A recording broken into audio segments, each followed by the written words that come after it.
mine vaata Daciat. Sa näed, kuidas tal näos hakkavad lihased tõmblema. Horisontaalne kapott.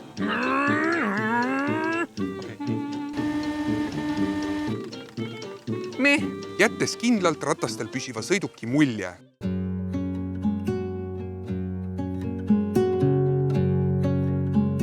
Marko, meil tuli projekt sisse. See on Dacia turundusmaterjal, otse andmed. Nii et, palun. Pereautode uuendamisel lähtus Dacia maanteede ja metsiku looduse kutsest, disainides selle sobivaks kaasaegse pereelu seiklustele. Maht universaali pikkuse, kaubiku ruumikuse ja maasturi välimusega Dacia Jogger on tõeline puhkuseauto. Ja seda on 22 lehekülge. Suure läbimõõduga rataste ja kõrge rehvi ristlõike suhtega Dacia Jogger näeb välja vastupidav. Esiosa iseloomustavad lai võre ja tugevad tiivad, mis ulatuvad auto 4 nurgas üle rataste. Skulptuurselt voolitud horisontaalne kapott. Vertikaalne kapott oleks päris imelik. Dünaamilist ilmet lisavad poritiivaga peaaegu ideaalselt joondatud rattad ja luukpära spoiler. Nende langev joon rõhutab tagatiiva õlgu, jättes kindlalt ratastel püsiva sõiduki mulje. Turunduseks on see kogu jutt väga ilus, aga pane nüüd kommentaar video alla, mida sa sellest autost teada said. Selle asemel tooksin välja järgnevad faktid. Autol on 7 täiskasvanu mõõdus kohta ehk pere, sõbrad, kogu kola ja isegi koer mahuvad korraga autosse. Lisaks on tegemist ühe vähese autoga, kuhu nii palju inimesi korraga ära mahub, ilma et tegu oleks bussi või 100-tonnise maasturiga. Pealegi, viimastel saadud 7, nii et pooled on kasvujälgijad. Jogger aga sobib hinnajälgijatele, makstes uuena vähem kui nii mõnigi võõraste hädadega kasutatud auto.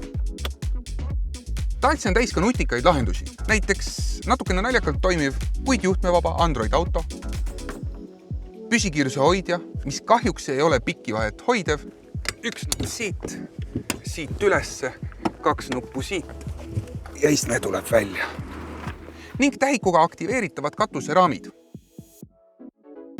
Ja see pole veel kõik. Sellel vaid 21 000 eurot maksval autol on pimenurga sensorid, parkimisandurid, tagurduskaamera, võtmeta sisenemine ja käivitus ning suur armatuurlaud. Nali naljaks tänu mahutavusele ja funktsionaalsusele on Dacia Jogger suurepärane kodumaal trippimiseks. Ma tean, sest tegin seda just jaanide aegu, sõites risti läbi Eesti maanteid ja metsateid.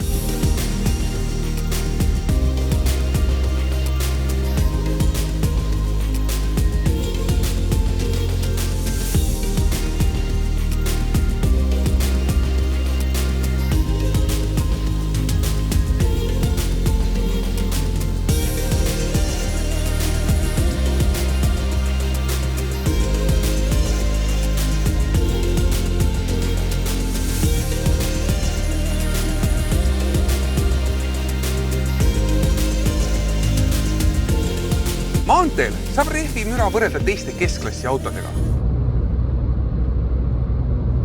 Kruusa peal on see talutav. Kiirusega sõitis mööda kruusatee. Salongi müra nagu 2000. aastate alguse Passat. Väga okei.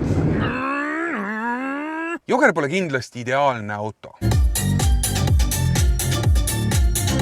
Helisüsteemil on palju arenguruumi. Nutitelefoni hoidja kontseptsioon on äge, aga kahjuks teostus keskpärane. Tillukese mootori ja kepikasti kombinatsioon vajab natukene harjumist. See auto tahab saada kõrgeid pöördeid, natukene nagu mootorratas. Kui võti taskus ja autost eemaldud, prääksub see tüütult.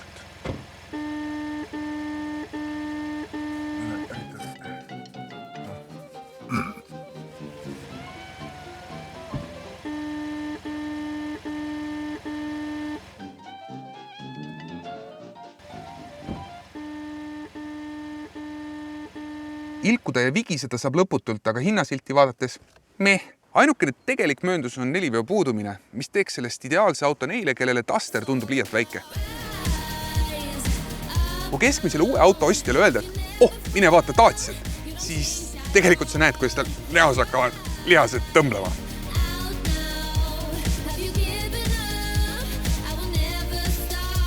Dacia Jogger on inimesele, kellel ei ole vaja midagi kompenseerida.